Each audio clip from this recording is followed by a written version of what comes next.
It's time to talk some college football on the Our Football Network. Week 4 as kicks off actually tonight. Do we have a Thursday game tonight? Yes, we do. We do. And we have a couple, we actually have some action on Friday as well. But MAC doesn't start with their crazy weekday games for what, another few weeks? Yeah, another few weeks, and this year, Greg, it's going to be a little bit different with the MAC. Usually they waited until like November-ish to play those Okay. games, so they were the only featured people in town on Tuesdays. Now they're going to start them here in October and play October and November, Oh, so they're going to get themselves a lot of exposure on Tuesdays this year. okay. Well, nothing wrong with that. Yep. Monday night, so it's football every day. Yeah. Now, Well, whether that's or what not you want to somebody said watch. that when the season began, that there will be a football game played every day from now until the end of the regular season. It's Mac, but hey, it's football, right? Yes, it is. It's a step up from the Canadian Football League. Yep. So, all right. So, of course, Mark Lawrence joining me once again. Don't forget, you can check out the Mark Lawrence Playbook Experts YouTube channel. We always have a description not only for you on this show page, but of course, you could also check out the page on the bottom of our homepage. We have a direct link where you can check it out. And a little bit of an expanded show this week, Mark, with a special interview. So that went well, and you invited someone on that, when you're talking gambling, is as big as it gets. It sure is, Greg. We had the one and only, the legendary Billy Walters. I was able to sit down with him and do a 30-minute interview. Caught up with him, a good friend of mine. Found out exactly what's going on in his life these days, and it's really, really a good interview that you'll pick up a lot of solid information from. You can check it out on our website, playbookexperts.com, or the YouTube channel, the Playbook Experts YouTube channel. And if anybody out there might have a familiar recollection of who Billy is. Of course, his name really got big a few years back. He is the connection, the Phil Mickelson gambling connection. Unfortunately, Billy was the one that went to prison, and he wrote a big surprise, right? Yeah, Uh, Billy instead of Philly. Yes, yeah, that's exactly. just that's the way it is here, and not only in this country but everywhere. So. Uh, yeah, if it was in another country, Billy probably would have been shot in the back of the head, and nobody would have heard from him again. But in this country, he was just sent away from prison for a few years. So That's all. yeah, but he gets to write a book, and hopefully that book. When did the book come out? The book came out about 2 weeks ago, and I have to say I haven't had a chance to read a lot anymore doing what I'm doing, but I get my daily updates online, the phone, the web, and all that stuff, the news stories and everything. But that book, when you pick it up, you're going to be real hard time to put it down because it's everything that relates to sports gambling, and he spills it all out there, telling you what to look for, gives you gambling tips, what he went through, the experiences, the outrageous amount of money that he used to have betting on a game each and every day. It was unbelievable, but it's all in the book. It's called Gambler, uh, Life at Risk. And you definitely want to pick up a copy. Look for it at a newsstand, or you can pick up a copy on Amazon.com. Yeah, I don't think people really understand how crazy it is when you're. I mean, there's a lot of people who have addictions, and when you have an addiction to gambling and you happen to have a lot of money, it is just a really bad combination. Especially in, it's almost like sad as well, because it's like throwing so much money away that could be used for so many other good things. That's the Yeah, thing that really, you don't value the money, at yeah, that particular stage and point, and it's really sad. And what was nice about Billy, he and I have so many things in common. We both grew up poor. We both married girls from that were coal miners' daughters, uh, but he was dirt poor. And some of the stories that he has in his book were unbelievable. How he was 6 years old and he went to a bank for a $40 loan at a bank, and they gave him the okay. loan. They gave him the loan. His grandmother signed for it so he could buy a lawnmower to cut lawns in the neighborhood. Okay, I like Yeah, that idea. that's exactly. That's what he's all about. Just staying one step ahead of everybody. And that's why he made such a big impact in our industry. He used to move lines like nobody has ever moved lines before. And He did it because he hired the best people, the best computer programming people. Back in the day before the internet and the computer was even around, he had hired a person, Bob Hirsch. We call him the Golden Goose, and he used to subscribe to every newspaper in every major city so he could pour through the sports pages to find out injury information and updates that nobody else had privy to. Yep, the old-fashioned way. Yep, And he did. nowadays, everybody has information of some sort. It's still out there, though. Information is still valuable because not everybody gets all of the information. And when you can get the good information, it's maybe even more special now than ever before. And that's, of course, what we try to bring you here on these shows. And, of course, you can check out that show every Wednesday. It's recorded on Wednesday on your channel and available on Thursdays. And, of course, we record this show every Thursday. So and I'm actually going to record a show tomorrow. So we'll add some NFL and college football. That'll be on the channel tomorrow before the weekend begins. But this is all college football. We have a lot to talk about. So let's get started in the SEC. And that performance by Alabama last week was just, it was surreal in a way because you're just watching it and you're not believing it. You're like, what am I watching here? This is Alabama. This is South Florida. And it's a game. I mean, they're one fluke play away from going down in the fourth quarter to South Florida. And even though Alabama won the football game, that was that was the ugliest win in Nick Saban's Alabama career. It was just Unquestionably the ugliest win in his career. In fact, he added on a touchdown with about 30 seconds to go in the game. Yeah, what was that for? Yeah. Well, it was just to make the score not look so ugly. But usually you'll find teams like that, like Alabama, playing down to the level of a South Florida.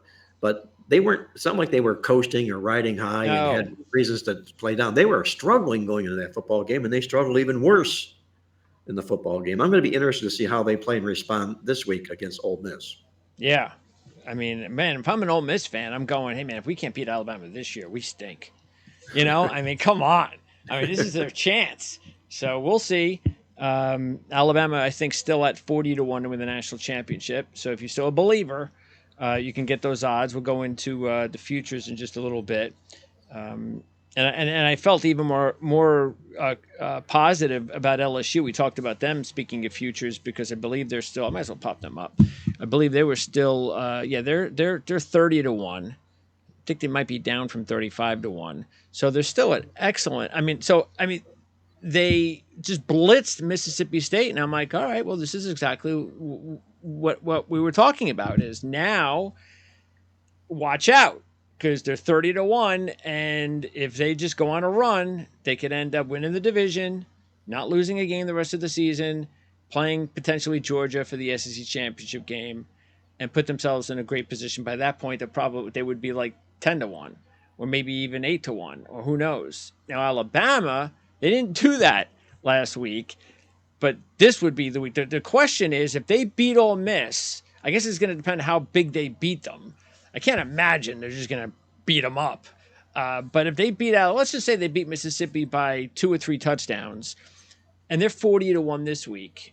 What do you see Alabama dropping to? Do you think they drop in half? 25-1, yes. So you're still getting a good number, which at this point, if you didn't take them last week, I might wait until next week.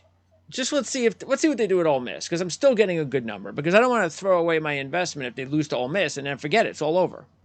Well, here's how I would look at that, Greg. I would say to myself, okay, here, I've got a kitty, and I'm going to call it the Alabama kitty. And I've got $100 I'm going to put in this kitty and back Alabama in future bets. So maybe I'll put $50 on them this week at 40-1. Okay. They come back and win next week, I'll put another 50 on them at 25-1 or 20-1. Okay. So, at least you didn't miss a piece of the big price. And if you did lose on it, you didn't lose the whole thing. Exactly right. Okay. That's how I would look at it. All right. Also, as far as the SEC was concerned. Uh, and I warned everybody after losing the first 5-star of the week of the year, and I got snake bitten once again. I feel good for Drinkwitz at Missouri. You know, this 7-6, 6-7, whatever it is, kind of deal he does every year is just got to stop. He has to get this program going, and so I felt really nice for him. Um, but that game really was about a couple of weird things. First of all, you had the quarterback for Kansas State limping around the entire second half. And if he's not limping around, obviously it's a different game. Cook was injured too, not as seriously as Howard, but Howard, I don't even know what he was doing out there. He was limping for the whole second half. I mean, but it is what it is. I guess they don't have a quality backup. And then you got the kicker, this big 240-pound dude who kicks a 61-yard field goal. NFL guys can't kick 61-yard field goals, and Missouri upsets Kansas State. They call him the thicker kicker. Yeah. Rather stout. And but how nice was that? That was the longest field goal in college football history, 65 yards. So I think he's number 3 or 4 all time. And it Okay. was really nice to see the benches empty, the stands clear out. It was just like they had won the Southeast Conference championship. It was just a moment to behold. Yeah. Now That's they why it's might good for them. they Yeah. might come up a little bit flat this week against Memphis Hmm. because I don't think they can climb that same level, Sure. that same height that they were at last week. But it was sure nice to see that happen in that dramatic fashion like that. Yeah. If they're for real, we'll find out in a couple of weeks when they host LSU.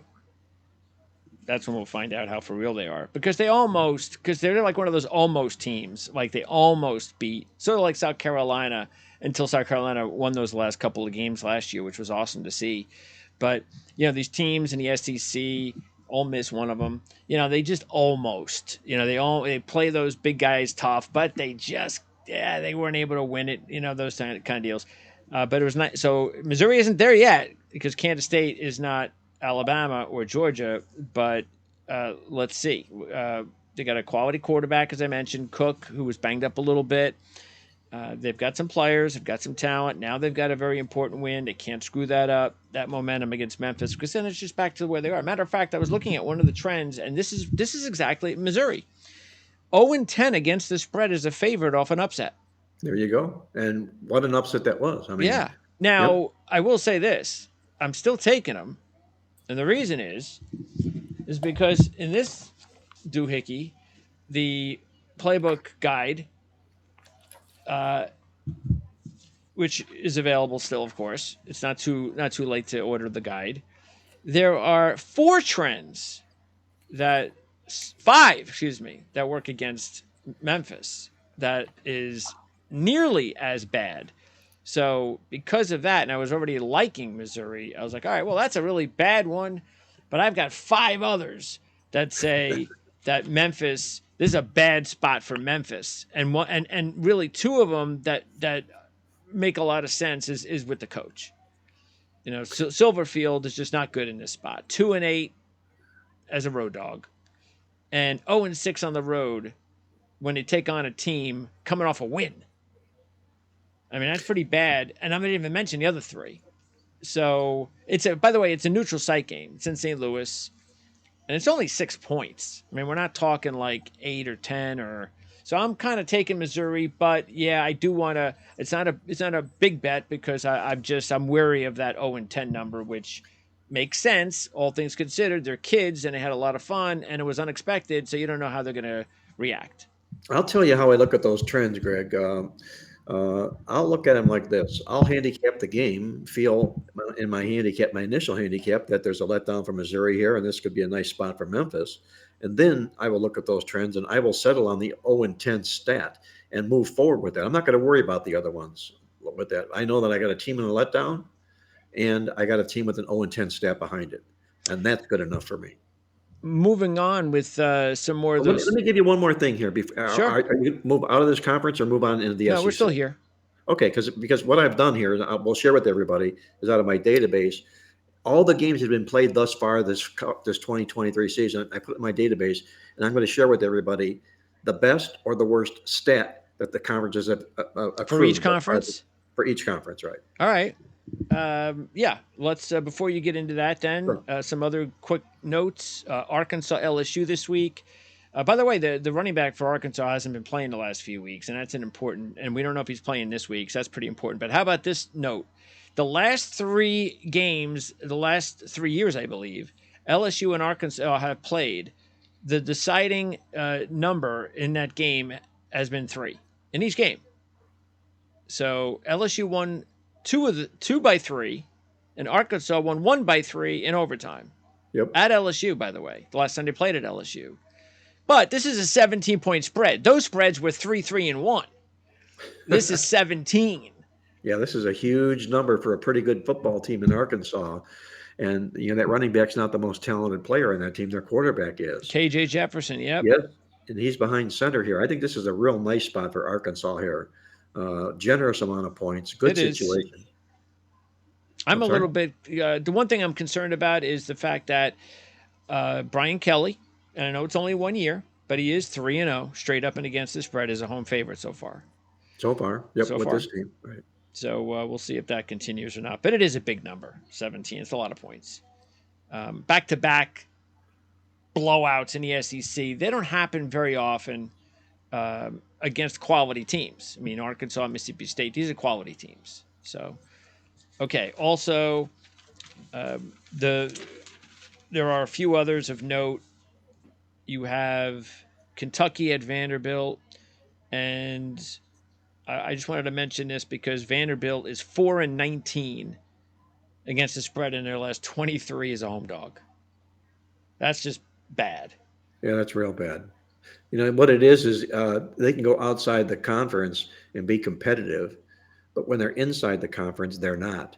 And if you're 4-19 to the spread as a home dog against like competition here, that tells you how bad the football team really is. They just can't recruit on the level of the other teams in the Southeast Conference. So now that is more of a trend that I think is worthy because of the fact that they're coming up light in the recruiting wars, and it's showing in their point spread results.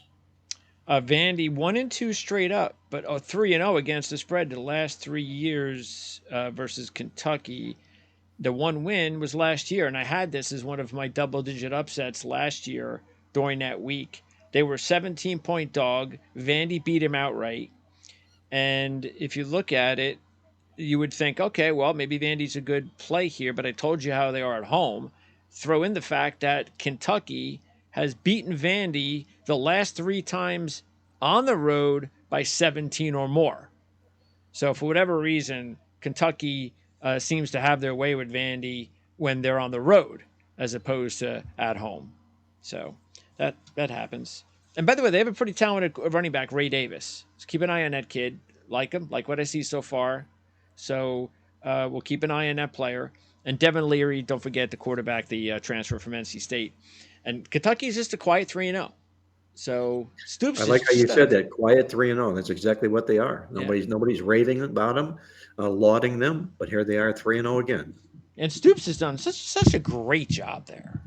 They don't have to. This is fine. They're a basketball program. This is absolutely fine.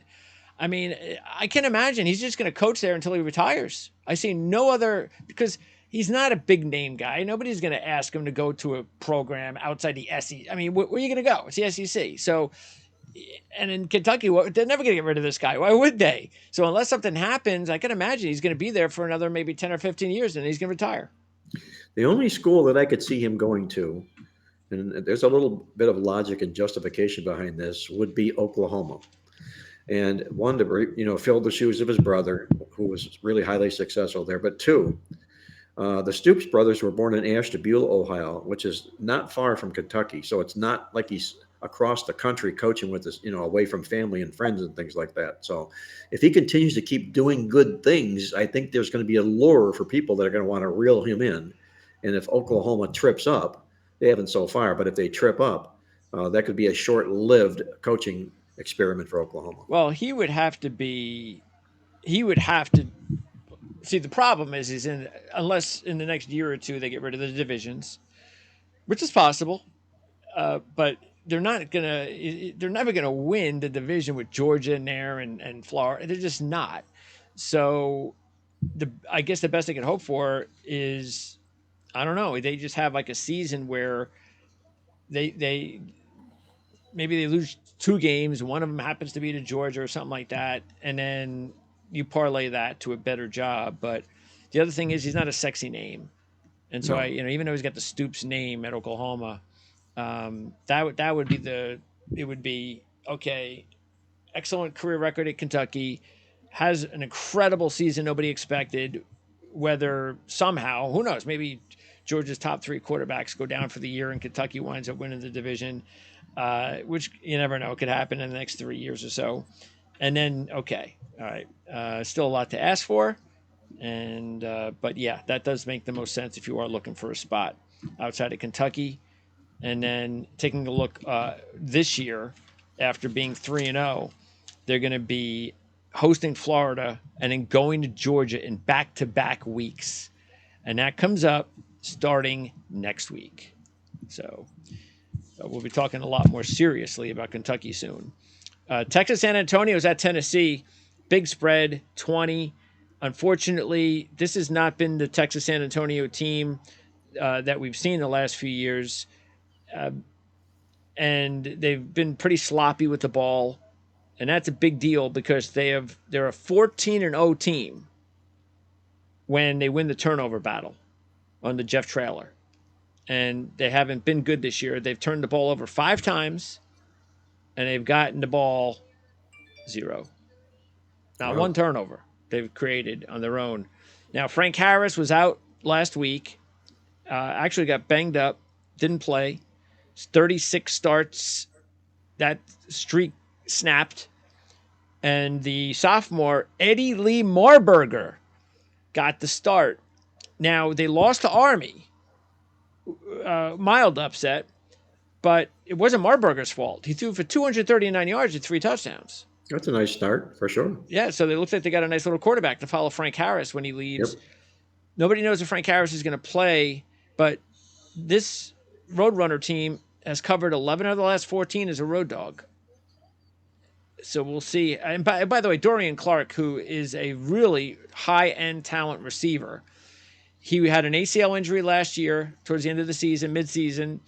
He's very close to coming back, and that's definitely hurt them. And they haven't had that running back, too. They had that Sincere McCormick kid a few years ago, and they haven't replaced him yet. That's what made them really dangerous. They had good receivers, a good running back. They haven't had that running back since McCormick left. You take Dorian Clark out of the lineup, and now all of a sudden, that's kind of, I think, maybe why it's been hurting them. But we'll see. I mean, I'm not sitting there telling you that they're going to win the football game, but I don't know. I'm intrigued. I'm gonna back them for 20. Based on their record on the road. Well, the pieces are missing, like you said, and they're beating themselves, like you said, with turnovers. If they could turn all this around, they're very well coached. So look for Harris to come back. Maybe look for that running back to come back. And all of a sudden, here's a UTSA team that maybe goes 6-0 out to end the football season. So they're the kind of team you want to watch and keep on the back burner. Check out the player status, and they could be a team to jump on here real soon. Auburn at Texas A&M, 250 on the money line, 7.5 on the number. I went with Auburn. Hugh Freeze, 14-5 in the SEC as a dog, and I'm not this Texas A&M guy. They have talent. We know it. They have a very talented quarterback. They have very talented skill position players. If everything's, sizzling on any given Saturday, they can beat anybody. So that's scary. But in general, that's when that day comes. I hope not to be on the other side. But, I'll take Auburn in the 7.5 because Hugh Freeze is a good coach. Auburn has a good defense, and I can see this being a close game unless Texas A&M's on fire. I'm with you with Auburn in this game. I like Hugh Freeze, especially when he dogs up in football games. He may cheat. We don't know that for sure. He's been accused of, but bottom line is the guy wins money. And Jimbo Fisher does not. Give me the guy that wins the money against the guy that doesn't. Okay, and then the big one, Ole Miss and Alabama. And this was the game that was highlighted on your show yesterday as your game of the week. Right. Alabama's a 7-point favorite. Ole Miss 230 on the money line. And, Judkins has not, I don't know if they're holding him back for this game, but he hasn't, we're expecting maybe 100 yards a game. And I don't even know if he's hit 100 yet in any game. So maybe they're holding him back, and they got this great game plan set for Alabama. Dart's a nice quarterback. We know how talented. I just said they have excellent receivers. They can be explosive on offense. The question's going to be, there's no doubt Alabama's going back to Milroe. There's just no doubt. Well, it's been announced that they are. Yes. Yeah, I mean, you have to. Right. But that's the thing. I don't know what to expect. I don't think anybody knows what to expect. Maybe the kid goes out there after sitting for a week, and he has his best game, and because Ole Miss defense isn't that all that great. It's good, but it's not all that great. You don't have a whole bunch of game breakers. Most of those guys run offense, and maybe Alabama wakes up after an unbelievably terrible win last week against South Florida after the loss to Texas. And history would probably tell you that that's going to happen. But until I see it happen, I'm just going with what I've seen so far this year, and I don't know. So I'm taking the points. I'll say I'm not taking the win, but I'm taking the points. I know you're going the other way, right? Yeah, I'm going to go the other way with Alabama here. Well, number one, you're buying this game at wholesale price because of what's going on. You do have the Saban against the former assistant angle inside this game, and what makes it even better is when those former assistants are undefeated. He's never lost against one of those teams, and the whole world is soured on Alabama here. This is the time, I think, to get on them at home. They're also off a previous home loss in their last game. When they last lost 2 consecutive home games in a row, I think you got to go back to 2017 was the last time they did that. Since then, it's happened 5 times when they've been in the comeback role, and they won all 5 of those football games. I think this is a big value play to Alabama. Yeah, this is also one of those weeks where if Alabama either loses the game or loses the point spread, it's gonna you're gonna start saying to yourself, all right, this is almost over. This is just not, you can't count on the trends anymore. You can't count on the history anymore. But they still have some in their favor because you just mentioned them. So we'll see if they can maintain that. And betting against Nick Saban is never usually a good thing. No, especially when he's down, for sure. Yeah. All right. Before we leave the SEC, what do you got? Well, the one trend that stood out from the database amongst all the games they played this year is teams in the SEC are 0-4 against the spread thus far when they face an opponent that's coming off a loss. So they haven't been maybe played down to the level of that particular opponent, but just the spread? Yes, 0-4 the spread when they take on an opponent that's coming off a loss. Okay. Yes, that's all. That's SEC teams thus far season to date. All right. Let's talk Big Ten football now. And when I pop those futures back up, you can see I have, what do I still have? I got just the one Big Ten team, Penn State. Michigan's way too low. I mean, that's just crazy low. And I'm a Michigan fan, and I just think that's crazy. I think they're 4-1 now. But Penn State still getting good number at 16-1. And matter of fact, I want to check and see because where Ohio State is, but Michigan's got the game against Rutgers, and this is always a tough one for me because being a Rutgers guy and coming from New Jersey, so I have this weird deal every year, and I have it in basketball too, but especially in football, because it's one of those things where if obviously I root for Rutgers because I know it's like they're not going to win, so I'm going to root for them. And I also know that one of these years, as long as Schiano does what I believe he's going to do, and he's going to resurrect the program, and they're slowly heading back in the right direction, that he's going to pull off the big upset one of these years. Could be this year. Now, not that they're ready for more than that. Maybe they pull off an upset and that's it. They go to a bowl with 7 wins, whatever. But they're not ready yet to be the team that they were when he was at his pinnacle. That's not. They're still a few years away from that. Yeah, but they've gotten off to this nice start here, 3-0, straight up ended the spread. So it sounds like they may have found that path. Now, whether they can get past Michigan this week remains to be seen. But this is a Michigan team that's sputtering Yeah. right now. They're camped at home. This is the fourth of four in a row. Harbaugh will be back after this game, but they have really completely burned the money in all three of their first football games. And we pointed this out in a video that we did that Michigan so far this year has not scored as many points as they've laid in any football game this year. No, I mean, and the funny thing is, well, I guess the intriguing thing is that the numbers are just incredible. And again, as a fan, I'm like, I took Bowling Green last week. There you I was go. like 40 points. Yep. I go, has anybody been watching them play this year? 40 points. I mean, all you got to do is take a look at the comparison of the way that they began the year to this year, and I think they've scored like almost half of the points. It's like 60 points less or something like that, like 20 points per game. They've been favored by 36, 38, and 40. Yep. And they haven't been able to cover any of them. Haven't scored 36 yet this year.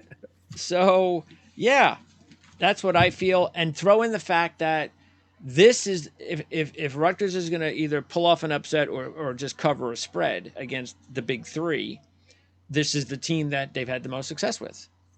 I think so, and it'll probably go down when it's all said and done. The smoke clears. It'll be the Michigan football team that opened up 0-4 against the spread, and everybody will say, "But that was out without John Harbaugh." Okay. Actually, I believe he's coming back this week, isn't he?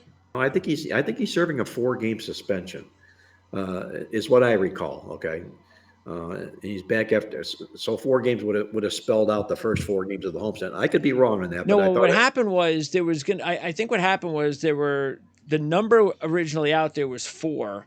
Okay. And then that's what the NCAA wanted. And then Michigan's was 3. Okay. Because I'm looking here now just to double check, and let's see. Yeah, he's coming back on Saturday. Okay, so it stopped at 3. Yeah, that was Michigan's self-imposed deal. So now whether or not, right, it's not an NCAA thing; it's a Michigan deal. Yeah, right. So, but again, look, maybe that's the only thing that can change and get Michigan out of their doldrums, because even J.J. McCarthy threw 3 interceptions last week against Bowling Green. Yep. So that and look. People were talking about, boy, he's really looking good. And I saw some silly thing in CBS, which I always think they're so silly when they're CBS Sports. They do these draft things, and they have no idea what they're talking about. And they got like J.J. McCarthy as some sort of like, top first-round quarterback. And it's like, look, I know he's got the ability, but has anybody watched him play the last year and a half? Again, I'm a fan. The kid can't throw the ball deep yet. He hasn't shown that. That's what the NFL wants. If you can't throw the ball successfully deep down the field, you're an athlete. That's basically what you are, and that's a second-round pick. That's Desmond Ridder. That's what you are. You're a second-round draft pick. Well, and believe me, the scouts will pick up on that right away. Yep. So if he doesn't, now look, maybe that changes and they start throwing the ball down the field, but I don't think so, and not against Rutgers, unless, of course, because that's the one thing that Schiano does a good job of. They have covered 4 of the last 6 against Michigan. They had the 7-point road loss in 2021 when they were a 20-point dog. Now, let's remember, that was 2021, the beginning of the first Big Ten championship under Harbaugh that season. And Michigan almost beat them. They were down 7 and had the ball inside the red zone and could not put additional points on the board to tie the game. And then they lost in overtime the year before that at home. So now they blew them out last year. So we'll see if they start a new trend. But overall, Rutgers has played them tough recently, and Rutgers 8-4-1 in their last 3 years under Greg Schiano as a road dog. Okay. I'll give you that Big Ten stat. Are we moving on to another team? No. We're still there. Okay. Big Ten stat thus far this football season, completely reversed of the SEC. Okay. Big Ten against opponents off a loss, perfect 5-0 to the spread this season. Oh, interesting. Okay. Yep.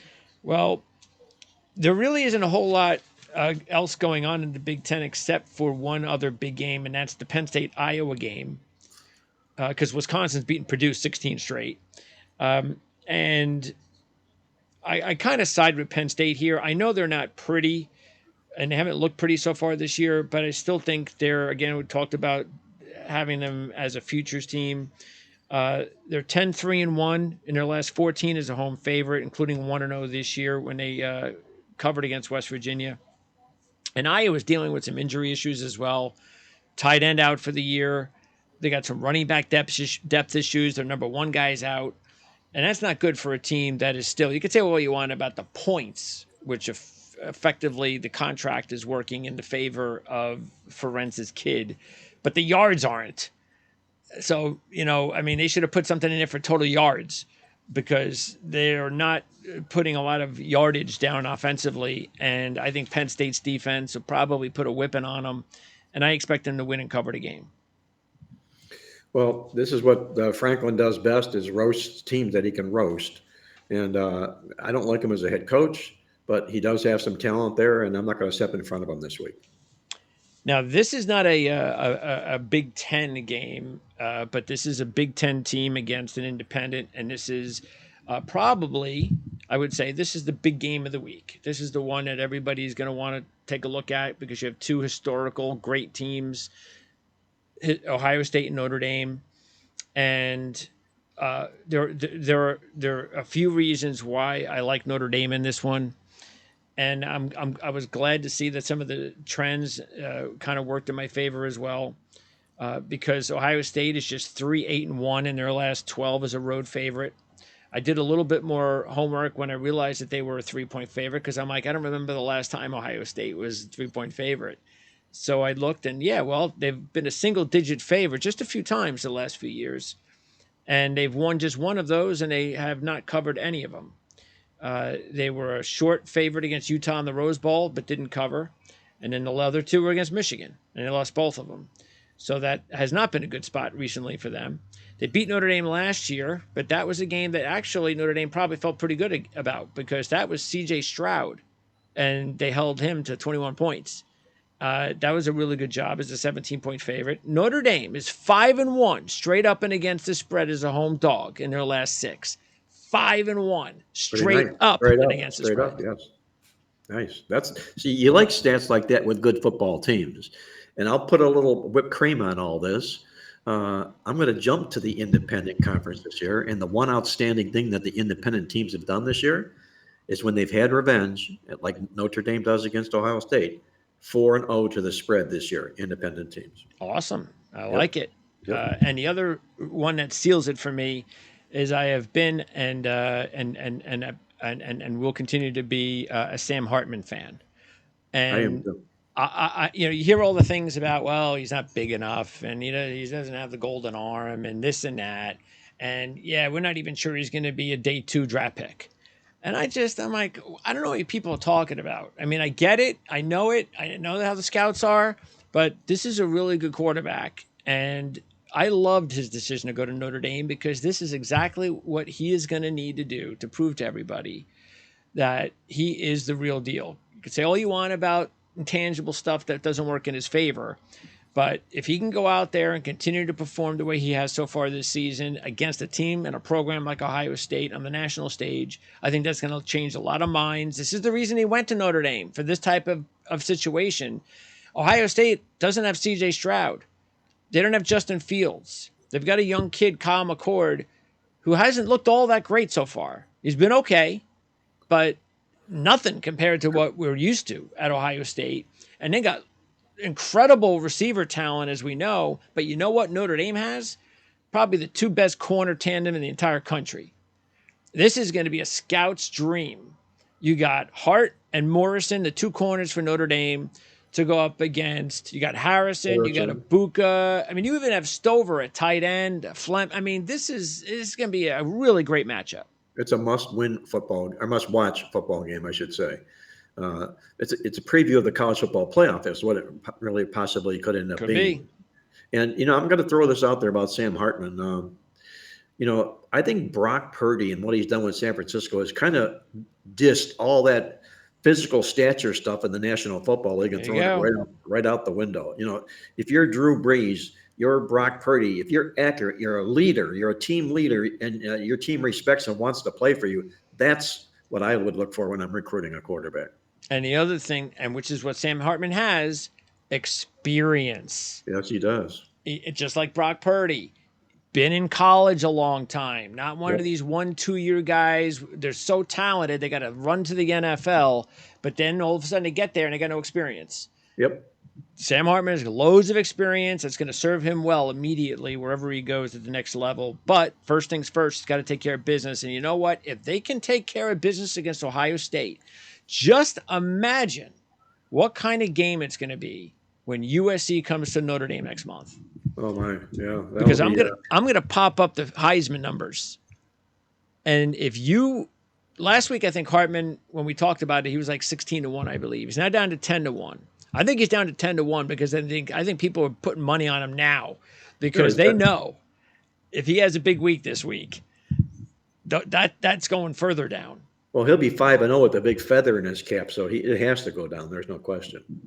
And just imagine if it's Hartman against Caleb Williams. Yep. That's your Heisman matchup right there coming up. But I have Hartman still up there. Jaden Daniels is new. I put him up there at 22-1 because again, just want to see, just like LSU, want to see how things were going. He had he was fantastic last week. And I think he's still a legitimate Heisman guy at 22-1. And another guy I threw up new, I'll talk about a little bit later on. He's on the board right there.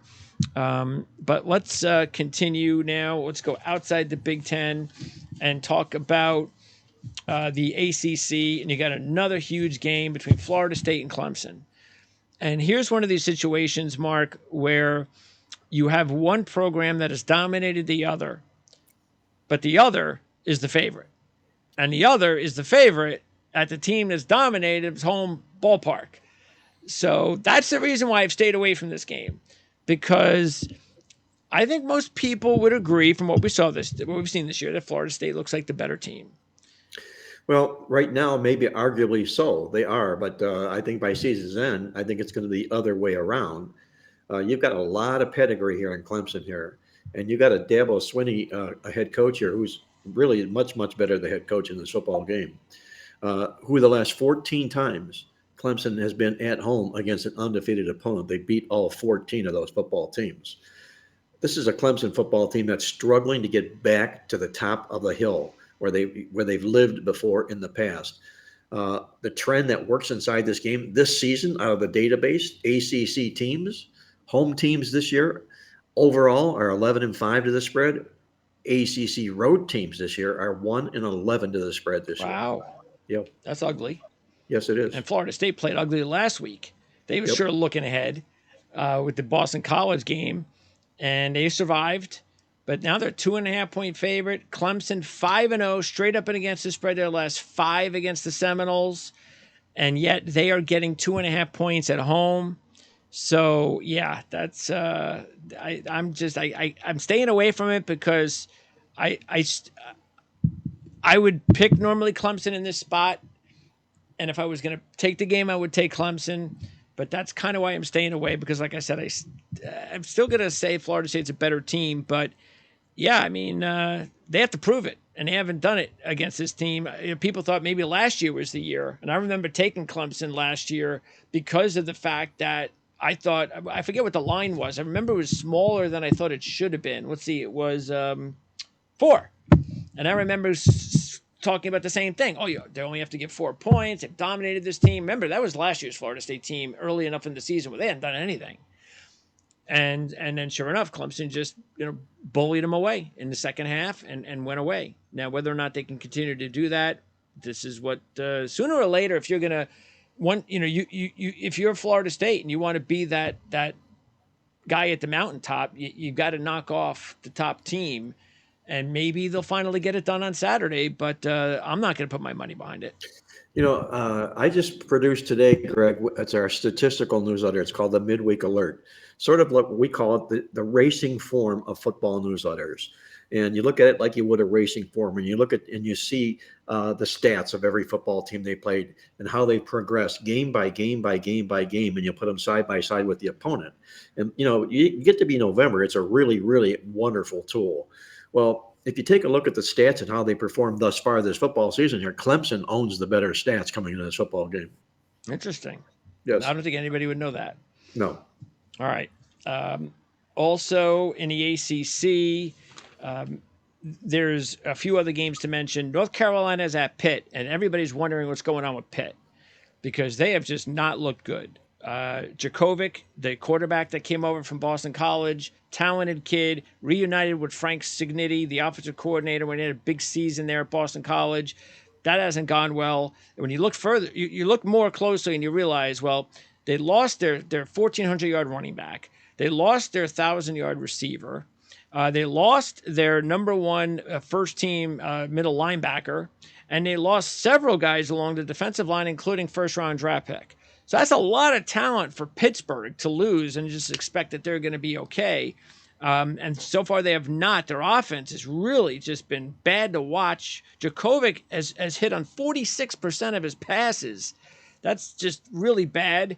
But the problem here I have a couple of things. First of all, North Carolina 1-8-1 in their last 10 as a road favorite since 2020. So that scares me. Secondly, this is one of those situations where, and I don't remember, I don't know what the line was in the beginning of the season, but I think the line in the beginning of the season might have been much different. And that's the reason why I'm going to go ahead and take Pitt into points in this one. Because I think what North Carolina is doing is expected. I think we've kind of expected. They're not doing anything, oh, wow, they're much better than we thought. They're playing like we thought they would play. Pittsburgh's the one that's kind of come down. So I think maybe sooner or later they got to go back up. They're too well of a coach team, and maybe this is the week to get things going. Well, I'm going to repeat again. ACC home teams 14-5, road teams 1-11. That fits Pittsburgh like a glove this week. Okay. Now, here's one that I'll go against that one because it's actually, and maybe I'll just screw around with another 5-star. But I really, really like, this is one of the programs, one of the kind of dormant, you can call programs that people have fallen asleep on for years that I think is ready to make a turn, and that's Georgia Tech.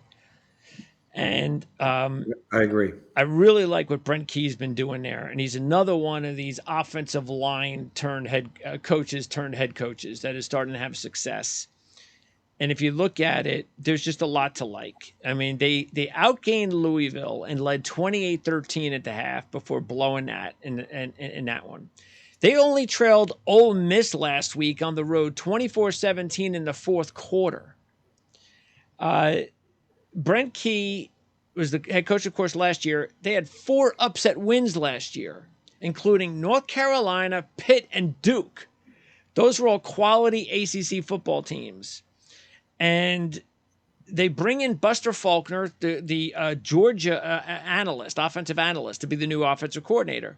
Well, he's done an excellent job because they brought in the transfer, the big-time quarterback that was a bust at Texas A&M, Haynes King. Haynes King could not get going at Texas A&M, but that was because of injuries. He couldn't stay healthy. So he transfers to Georgia Tech, and he's been fantastic. He stayed healthy. He's been fantastic for them. So they got a veteran offensive line, and Wake Forest, by the way, does not have a good defensive line, so that's right there a big advantage. Don't forget, Wake Forest trailed Old Dominion last week, 24-7 in the third quarter, before they came back and barely won that game. And Georgia Tech is 8-1 against the spread as a road dog of more than 4. And the game is 4, so keep that in mind. It's 4.5 right now. Off a double-digit straight-up loss, and that did become a double-digit straight-up loss this week to Ole Miss, but that's not even any of the reasons why. The first stuff, that's the reason why I'm going with Georgia Tech. No trends, no major stats. I just think Georgia Tech's a better football team than Wake Forest right now. Well, I think they are too, and they're a team on the come right now. So, you're going to make cases for them as best you can. And like you say, maybe you get them now rather than a month later from now when the price grows. And then before we leave, there is one other game in the ACC that actually is significant to me, and that's because it's one of my double-digit upsets, and that's Boston College against Louisville. So Boston College, as we said, coming off that near upset against Florida State. But the reason I like this, couple of things. First of all, and I like Jeff Brom, but I like this because of the fact that Boston College is so desperate for a win after that loss last week. I don't think they're coming down any way, shape, or form. They have to win football games. I think they were left for dead when they lost to Holy Cross. I mean, when they won an ugly game against Holy Cross. But let's keep in mind that was a good FCS football team. That wasn't a trash FCS football team. But here's the bigger thing: Boston College is 5-1 straight up in their last 6 against Louisville, with 3 outright upsets. Nice. They upset Louisville in 2017 as a 20-point dog. And then they upset last year at home as a 13-point dog. And now they're a 14-point dog at Louisville. So I'm going to go ahead and maybe say that's some history that they could fall back on. And I think they're a solid double-digit play this week. I could not disagree with that at all, that logic. I think there's a lot of value with Boston College here this particular weekend. You don't let down when you lose a football game. You let down after you win. Yeah. Yes. Especially when you're struggling. Right. Exactly right. Big 12. So we'll talk some Big 12. I don't know what to make of Oklahoma. Again, I have them up on the futures as an interesting team because they're still getting good numbers. They're a 14.5-point favorite at Cincinnati, coming off the loss. Speaking about looking ahead, losing to Miami of Ohio. So Scott Satterfield, that's a bad loss. But this is the Big 12 home opener for Cincinnati, so it's a big game. I'm sure the place will be sold out and all. But Oklahoma, yeah, it's like they can look so really good at times, but at other times they're like, well, I don't know. I mean, let's keep in mind, what was it, like 14-11 last week against a good SMU team? But that was 14-11, I believe it was in the fourth quarter. Yes, it was. Before they, kind of blew them out in a way. They've looked really good at other times. So I don't know. I just don't know what to make of Oklahoma. They're clearly better than they were last year. I think there's no doubt about that. But this is kind of a game I have to stay away from. Well, this is where the Big 12 stat thus far this year would go against Cincinnati, because Big 12 teams off a loss are 0-3-1 to the spread this year. But if you look at the handicap in the football game, you have to like Cincinnati coming in here. The Bearcats, this is their first game in the Big 12. It's Oklahoma about to leave the Big 12. And I have this marked down here that you mark: when Oklahoma goes on the road in the Big 12, they're going to get everything and the best that the opponent has to get, because they don't like teams that are bailing out of this conference here. And it's a quality program for Cincinnati. Maybe not their best, but it's a quality program here, and you have to take the double digits. All right. Also in the conference, now this would have been a big game, but Baylor is just falling apart because Shapen's been out, and Shapen apparently is not playing again.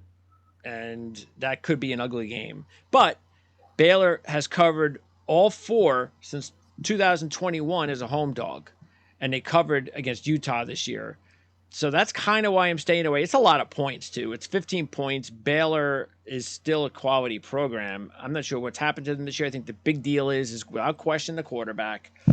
You could survive one upset loss at the beginning of the season. It happens. It's not like Texas State's, some terrible team. But that's it. They haven't been able to do anything since then because Shapen's been out. So, and he's not coming back against Texas. Well, the backup quarterback has not played that well, but what I'll say is that he has experience now. I mean, he's been at the helm since Shapen's been out. So, it's not like he's being thrown to the wolves here in this football game. And this is a great spot for Baylor here. I mean, they're terrific as the home dogs, and especially getting double digits here. I can only look at the Baylor Bear here. Yeah, by the way, they're 13-2 against the spread with revenge when they take on a team with a 500 or better winning percentage. Nice. That's a big one. In the series, the favorites won 6 straight and covered 4 of the last 6. And nobody expects Texas to lose the game, but that's a lot of points. Okay, you also in the Big 12, you have one other game that's it's an interdivisional game, and it's Texas Tech, West Virginia. And I like Texas Tech in this one. Not a lot, and that's only because of the fact that I don't know about Texas Tech's defense, and West Virginia has a really strong offensive line, and they're going to want to run the football, and that's the only thing that scares me a little bit. But I think we all agree Texas Tech is clearly the better team, and they're only giving up 6 points in this spot. Also, West Virginia's starting quarterback may not play. And if he doesn't play, that means they're going to go to a redshirt freshman quarterback making his first start. And somebody that is just, I mean, this is just not a high powered offensive team to begin with. Um, and by the way, how about this? Neil Brown is a head coach. This is year 5. He's never won 3 straight games. There you go. I mean, off back-to-back wins coming into this football game. Yeah. I But it's think the this is a points we're great talking about, though. this is a great value spot here for Texas Tech, a team that was highly touted to begin the football season here. They have not produced. They haven't played all that bad in the stats. They just haven't really put the complete game together here. And maybe get them away from Lubbock, put them on the road here. I think they could play with a little less pressure on them, and I think this is a nice spot for Texas Tech. By the way, they've covered 9 straight versus teams with at least 1 loss, and with that team having revenge on their minds because Texas Tech beat them last year 48-10. They've won 4 straight up and against the spread against the Mountaineers, and I do believe it's going to be 5 straight. Now, there's some other intriguing games in and outside the conference. One of them is TCU and SMU. That's a 6.5 point spread.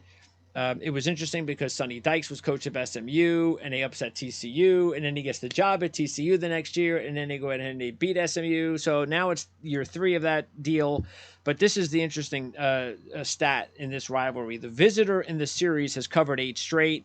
And as I said with the SMU-Oklahoma game, the SMU is a pretty good team, and they are. Lashley's done a nice job with transfers this in the offseason.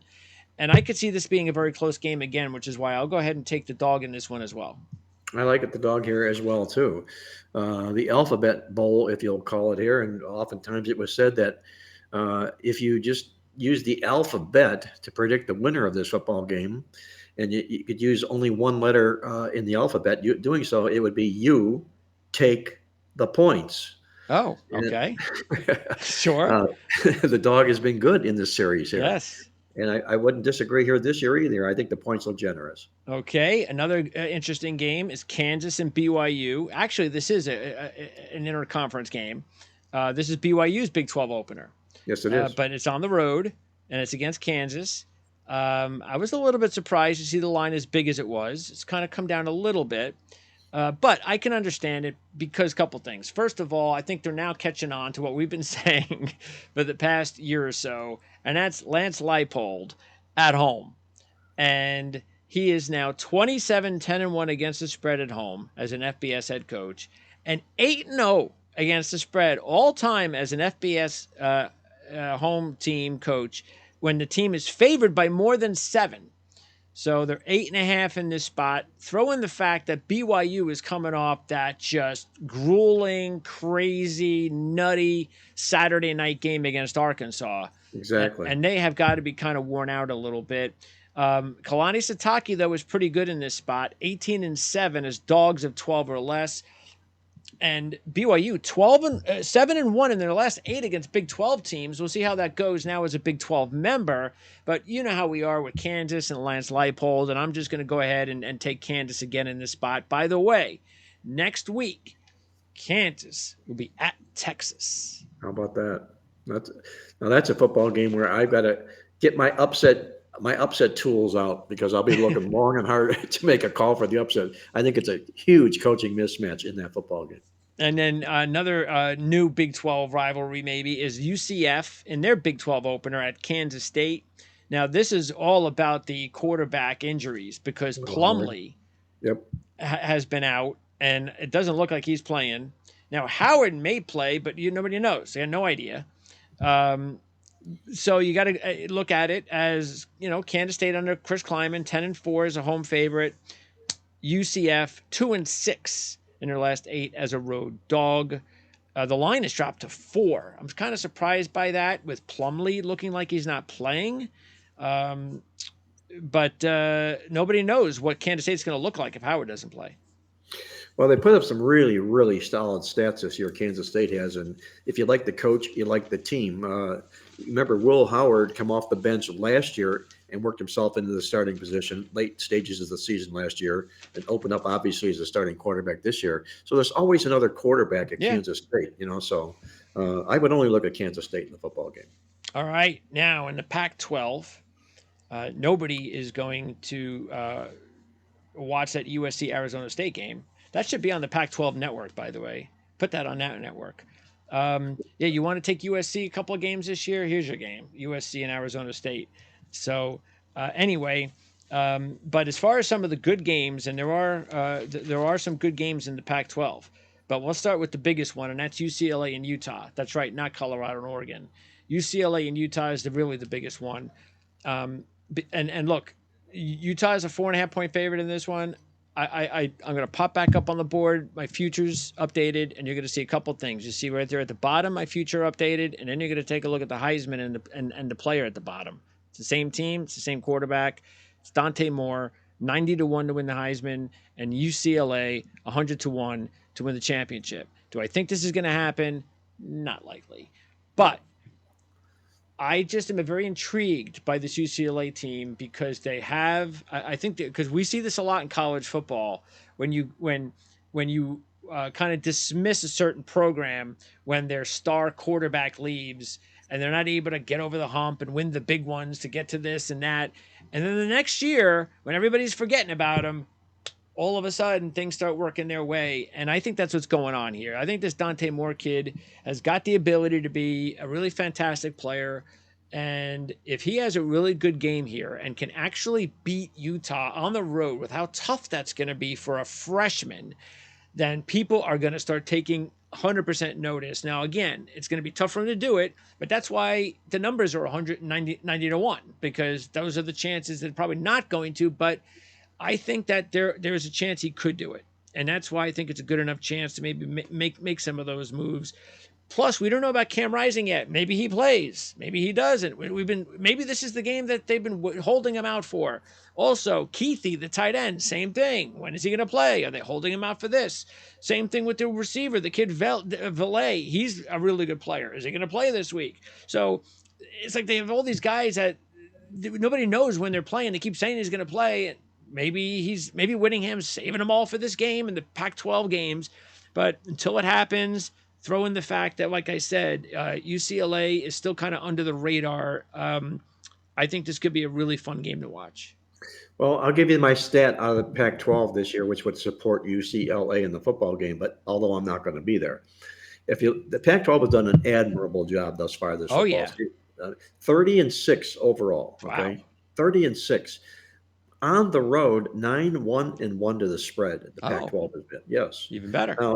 Even though that stat's there, I still like Utah in the game. One, I like the revenge factor here. I love the coach. And this is a Utah football team that has gutted it out so far without their key players. Yep. Okay. And twice they've done that against good quality football teams. I don't think they'll let up in this game here. I'd have a small lean in this game to Utah. And by the way, I'm posting, as you said, posting back the futures just to show everybody the team I had above Utah. It should be above UCLA, and that's Utah. I have Utah at 90-1 as a champion, because just like you said, what happens if all of a sudden all these guys start coming back now? and they're 90-1 and they start winning these. So yeah, it's going to be tough for any of these Pac-12 teams. But the good thing is they've done so well outside the conference and had some big games and big performances that now if they have a loss going into the playoffs, they'll be recognized. Yes. Now they're not going to be dismissed. And because I can't imagine any team going undefeated in the Pac-12 this year. I think it's going to be impossible. There's just too many good teams. So anyway, we'll see how that works out. Should be a fun game. Another team in that mix is Washington, by the way, at 28-1. They're a 21-point favorite against Cal. I'm actually taking Cal, though. This is a really good spot for Cal. We like Cal on this program as a dog. Justin Wilcox as a dog. Matter of fact, they're 2-2 straight up, 4-0 against the spread. Their last 4 against Washington. They're 8-4 in their last 12 as a road dog. Jaden Ott, the star running back, should return, so that'll be a big help. And this is just a lot of points because Cal's got a good defense. They got a good running game with that kid Ott. And I think that with that many points to give up, I think Cal should be able to, slide in under that number. Well, they got an excellent head coach here as well. We've talked about him before in the past, Justin Wilcox. I love California in this football game. In fact, if I'm looking for a double-digit big dog upset, I'm going to look at the Cal Bears this week, okay? I see it says 750. There you go. Ooh, that's a big number. Okay. That's a big number. I like it. Yeah, they're rock solid in the stats they played thus far this football season. They're not getting any credit for what they're They doing. should have beat Auburn. We talked about Ye- that. Yes, they should have, but they didn't. They But didn't. because they didn't, that's why they're receiving a little bit few more generous points in the contest That's here. it. And I think they're going to come and play with everything they've got in this football game. Give me Cal plus the points. All right. Also, Colorado and Oregon. Everybody's going to watch that one. And you have Travis Hunter out, which I do think is a huge deal. And big surprise, Travis Hunter's injured. Didn't we just talk about this a couple of weeks ago? Yes, we did. Yes, we You did. can't do this. It's impossible. Whatever the case, I hope this is a wake-up call because now Dion, even though I still have him in the futures, if he's out for 3 or 4 weeks, he's not winning Heisman anymore. So just sit him. Don't go both ways. I mean, if you want to go both ways, play him, 5 snaps on the other side in big moments, but you can't kill the kid. Anyway, I don't know. This is a tricky one because I'm kind of surprised in a little way that they're still getting this many points. I know Oregon is Oregon, and I have him in my futures at 35-1. But yeah, I'm not picking Colorado to win the game. I just think that's going to almost be impossible. I mean, sooner or later, this has to stop. And they almost stopped last week against Colorado State. So on one hand, I could see it stopping completely and Oregon just blows them out and Colorado comes back down to life just for a week. But it's a lot of disrespect to be a 21-point dog with all the good that Colorado's done. Well, they would have to blow them out just to cover this spread. Yeah. And, you have to give Colorado their due for what they've done this year. They were in a bad situation last week against their arch in-state rival, Colorado State, who took them to double overtime in the game. I'll give them a mulligan for that, just for who it was and the situation and everything like that. Everything else they've done before that was really, really credible. I think there's too many points here to be laying by Oregon to a Colorado football team that's amongst obviously the most improved teams in the country. Oregon State and Washington State. And this is one of those under the radar games. Matter of fact, I could pop that up. Out of the 7 under the radar games, this is one of them. And knowing the Pac-12 network, they'll take this game and screw us not to be able to watch it. But Oregon State snapped an 8-game series losing streak with the win last year. They have Utah hosting Friday. What a huge game coming up on Friday for Oregon State against Utah. But we talked also about how good Washington State is. They're underrated. Nobody's paying them attention. So this is just, no, I can't take this game. I mean, Oregon State is a dog. I'm more for it. But when they're a favorite against a quality under the radar team, I'm not taking this one. This is just one I'm going to sit back and enjoy to watch. Well, I'm going to take the points in this football game here. I think this is a bad spot here for Oregon State in the contest here, and Washington State's just not getting their due. Yeah, they've done a terrific job with this first-year head coach. Give me the points there with this. I think is a live home dog. Well, Dickert's in his second year. He had the big first year last year that you picked Washington State to be a sleeper last year, and they certainly were. Right. And they got the quarterback, who's very underrated, who's having a very good year again. That was an FCS transfer kid. But, wow, I just can't wait for the Friday game, Oregon State, Utah. That's another there's going to be a ton of really great Pac-12 games to look forward to this year. I think so, too. Yeah. So, anyway, that's one of the under the radar games to keep an eye on. In the Mountain West, there is Air Force and San Jose State on Friday, Boise and San Diego State on Friday. Not blockbuster games by any stretch of the imagination, but I am looking to see if Air Force can prove that they're the elite team or one of the 2 or 3 elite teams, because this is a tough spot on the road. San Jose State desperate for a win, and Air Force has proven, like we thought so in the beginning of the year, to have a very good defense. Well, number 1 defense in the country thus far this football season here. You have to love that. Number 1 running game in the country thus far this year. That sounds like a Bill Parcells great combination to me. Yeah. Yes, exactly right. So it's going to be rather hard to knock this team off here. You've also got in this conference here teams that are off double-digit losses. They're 5-1 to the spread inside this conference. So keep that in mind this weekend. All right. And then also, how about this note? A couple of things before we move on from the Mountain West. There are some intriguing games. Colorado State, by the way, is at Middle Tennessee. So we'll see how they rebound. Was that a fluky game, or did they turn the corner? Keep in mind, that was a backup quarterback that played for Colorado State. And he certainly looked like a starting quarterback to me. So I'm not sure if that Millen kid should get his job back after the way that kid looked. Say what you want by the overtime, but he had a fantastic game. But here's a really big trend for Rick Stockstill, which once again you can get right here in the Playbook magazine. Rick Stockstill, the head coach at Middle Tennessee, 25-8-1 when he takes on sub 200 teams, and 16-3 against the spread when Middle Tennessee State is a losing team at that time, and that's exactly what fits in their matchup against Colorado State. And not knowing how Colorado State is going to respond after the game is the reason why I'm staying away from it, because I was going to take Colorado State. But that's a pretty impressive stat that you don't really see very often. Well, what I see here is a coach that I really like in Rick Stockstill. You've got great numbers supporting him in this football game, and there is no way on God's green earth Colorado State is going to be up to the level this week than they were last week in that heartbreaking loss. I think it's Middle Tennessee State or nothing in this game. And they got to be beat up, too. Yes, and Colorado, for that extent. I mean, both teams should be beat up after that game. How about the fact that UMass is favored for the first time since 2018? And they're hosting New Mexico. But UMass is a team I'm taking, because New Mexico is 5-16 against the spread in their last 21 as a road dog. And UMass is a better team. Yep. I have this adage, though, Greg, that I won't violate it. And when it's garbage to garbage, I know. It's tough. You take the points. So not that I want to make a case for New Mexico here, but you never go wrong fading a garbage-like favorite in a football game. But it's a game I won't even have any interest in, I can assure you. Well, I'll get to a garbage to garbage where it'll work in your favor in a little bit. Okay. Matter of fact, in this conference, too. A double-digit dog is in this conference as well.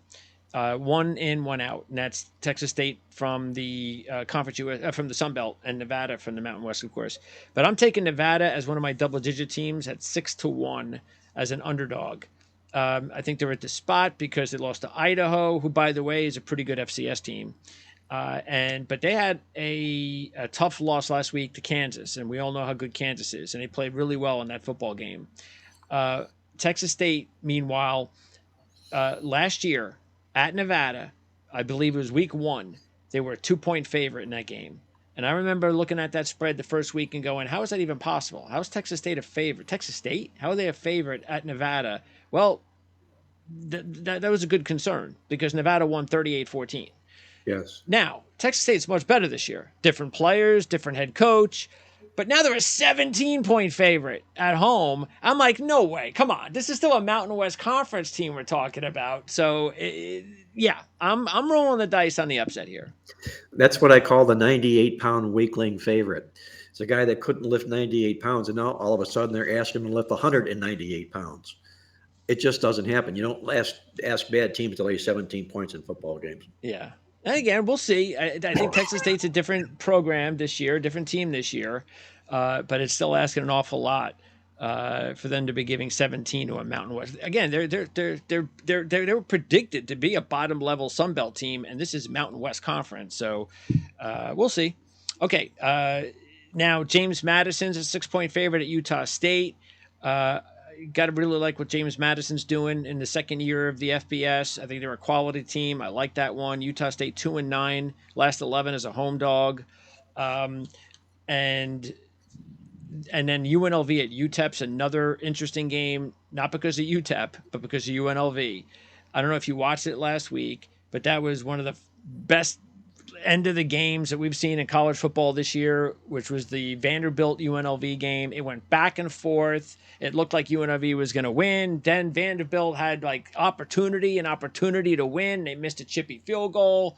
And then when it looked like it was going to overtime, one of those silly things where the college defensive coordinator allows them to play straight up defense when the only thing the offense can do is throw the ball deep, and they allowed the guy to throw the ball in single man coverage to a freshman corner. The guy was wide open for 40 yards, got him in field goal range, kicked the field goal, won the game. It was just crazy, and it was great to see UNLV finally pulling out some games. They did it with a redshirt freshman quarterback who actually didn't look all that bad. They've covered both games this year. And if you look at the schedule, UNLV could be favored in the next 2 or 3 games. Well, So this could be the year for UNLV. UTEP is off to an awful start, 0-3 straight up ATS against FBS teams. They're better than that. Maybe they'll turn things around in this game, and UNLV could come down back to earth after an emotional win. But I'm going to go ahead and just ride UNLV another week. I'll say this about the James Madison Utah State game. I'm a little bit concerned. I like James Madison. I've liked them since they've entered the FBS. But what you've got is you got a team here that you're asking them to play up in altitude, and I don't believe they have thus far since they've come. Probably not. No. Nope. And that could be a horse of a different color for them. So I just be a little bit careful about them that way. And how about another really good underrated game, under the radar game, and that is App State at Wyoming. App State has covered 10 of 11 as a dog, including the game against North Carolina this year. Wyoming's a 3-point favorite. They've covered both games, including I'm not sure people realize because it was on the Texas Longhorn Network, but Wyoming was down 1 score early in the fourth quarter against Texas last week as a 30-point dog. Yep. And again, we've talked highly about Craig Bohl and this program. They didn't win. Peasley, that's the big deal in this game to me, of course. I didn't touch the game because of that. If I knew Peasley was going to play, I would take Wyoming. But I don't know if Peasley is going to play the quarterback. And if he doesn't play, then I just can't do it, especially with App State, with all that success as a dog. But this is going to be a quality under-the-radar football game. I think it will be. 2 football teams we'll see in the bowl games this year for sure. Again, I'll just reiterate, you got App State going up in the mountains to Wyoming here. Although App State is in the mountains in Asheville, so it might not be as harmful to them. May not be as high, but exactly, it's altitude, right? But not as high, exactly. But they are mountains. And then the last one was one of those games I mentioned before, one of those bad team deals. But I'm taking this one on the road as a dog, and that is New Mexico State at Hawaii. And this is one where I was really surprised, to tell you the truth, that Hawaii was the favorite. I don't know why they're the favorite. Jerry Kill has done a great job, as we know, as a coach. He's doing a really good job even with New Mexico State. By the way, they beat Hawaii last year, New Mexico State. And they're better this year. Hawaii, this might be the biggest trend of the year, of the week. 1-15-1 against the spread as a home favorite. Never any good laying points on the island is 1-15-1. Yep. And they're laying into a team with the better coach in this football contest there. I agree 100%. All right. Now, moving on, the Sun Belt Conference. Big game tonight, Georgia State, Coastal Carolina. So this is a real good one.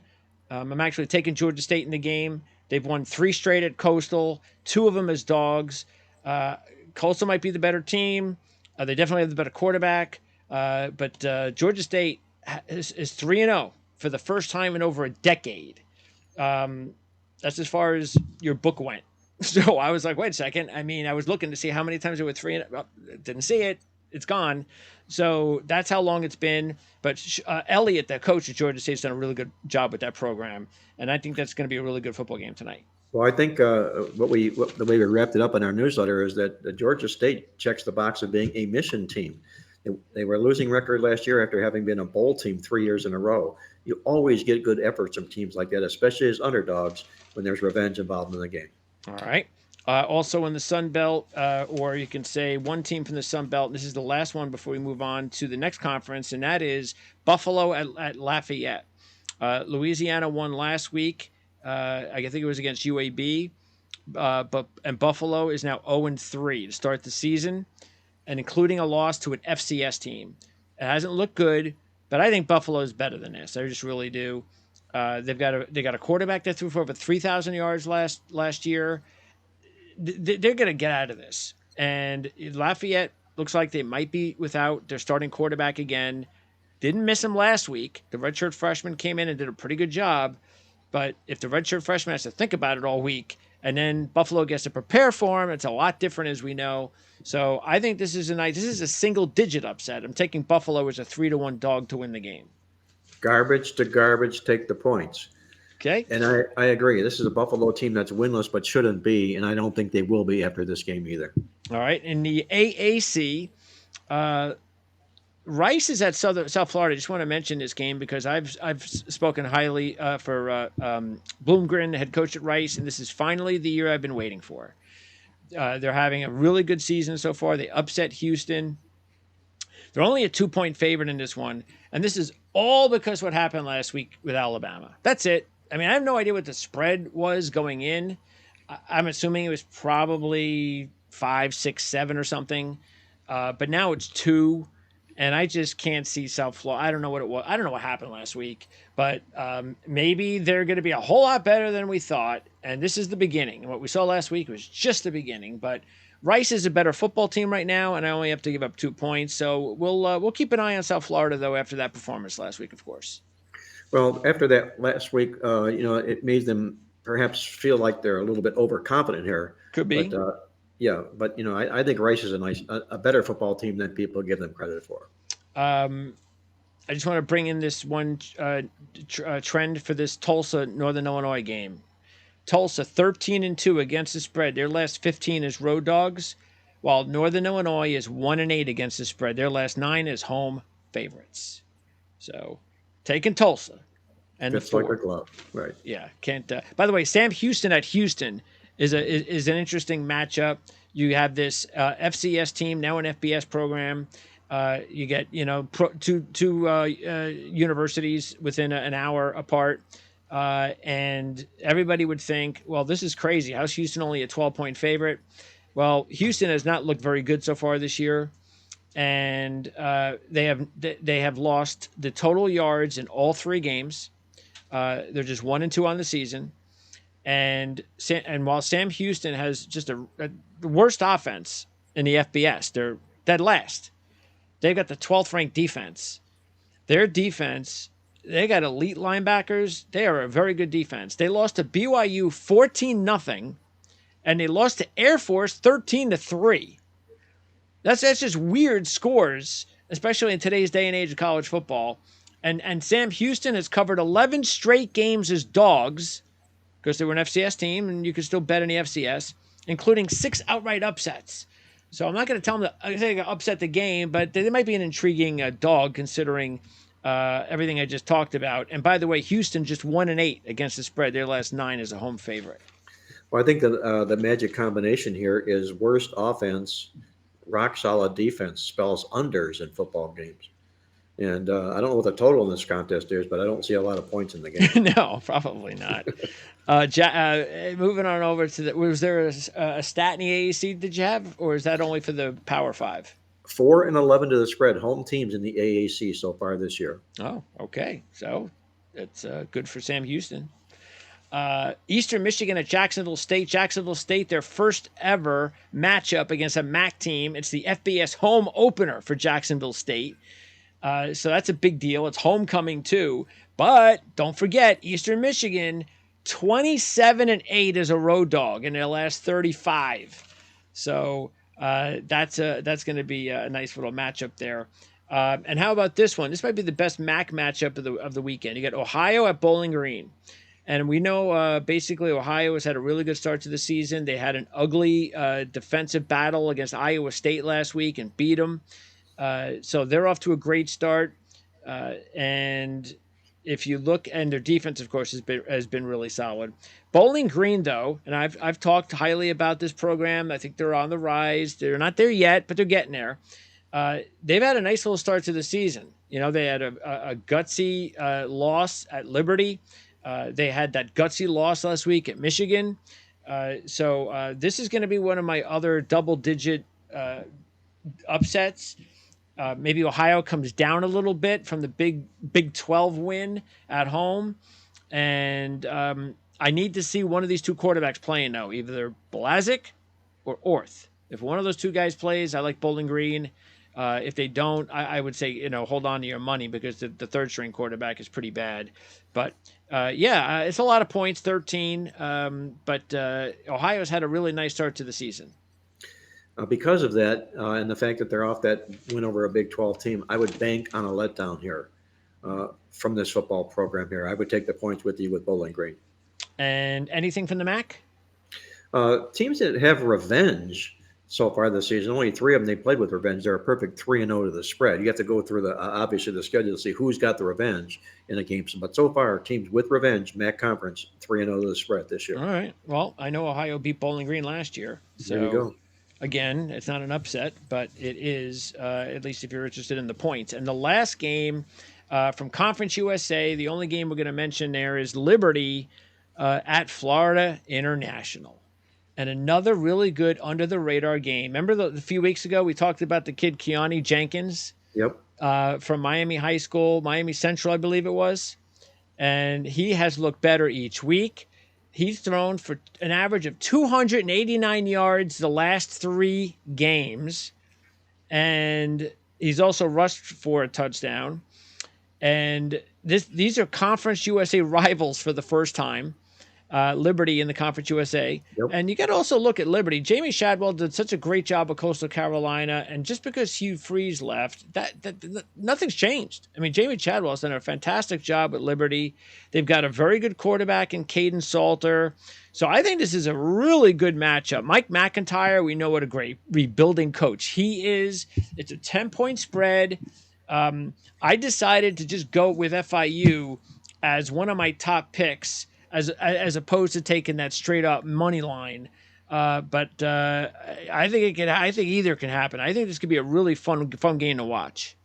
Well, when you have a game that you think either result can happen, you're talking about a 10-point dog. You have to look at the 10-point dog because if you're wrong, you could still cash that ticket. So anyway, that anything in the Conference USA for that? Just teams that are facing an opponent coming off a loss, they're 1-4 to the spread. Okay. And the last thing I'm going to do here, just for, let's see, where do I have it? I think I have it here somewhere. Where is it? Where do I have it? I've got my my picks here somewhere. I got to find it. Oh, here they are. So there are my picks. Everybody can see them. You can pause this so we can finish the show. I've got my upset specials in yellow and all of the other picks. We're off to a really good start so far.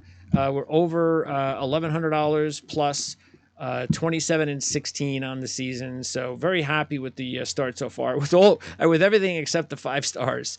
So that's why I love doing college football. I love doing the upsets because I could be doing bad on the 5 stars and I'm actually up $1,100. So that's why I have a system. I have my system that works for me. And I've said that over and over again, Mark, and we've talked about it repeatedly. You have to have a system that works for you. For sure, because it's your comfort zone. That's what you feel comfortable and confident in doing. I come from the school of look for the live dog who could possibly win the game. If he doesn't, he can cash a ticket. It's that Woody Hayes theory. You bet the dogs 3 things can happen, and 2 of them are good. All right. Yeah, it's like when you can pass the football. What is it? That there's like 3 things that bad can happen, or something like that. There's 3 things that can happen, and 2 of them are bad. Yeah. There was a play in a game this past week. I remember it was like some team was like 4th and a yard or something like that, or 4th and 2. Might have been the Giants actually early in the game against Arizona, and they threw the ball. They did like a 3-yard pass to the corner or something like that, and I'm going. And then, by the way, the guy, I think the offensive lineman was also called for holding. And I'm like, well, there you go. See, you can get a holding penalty. You can do this. You can do that. Just run the damn ball for a yard. What are you throwing the ball for? So anyway, that's going to wrap things up.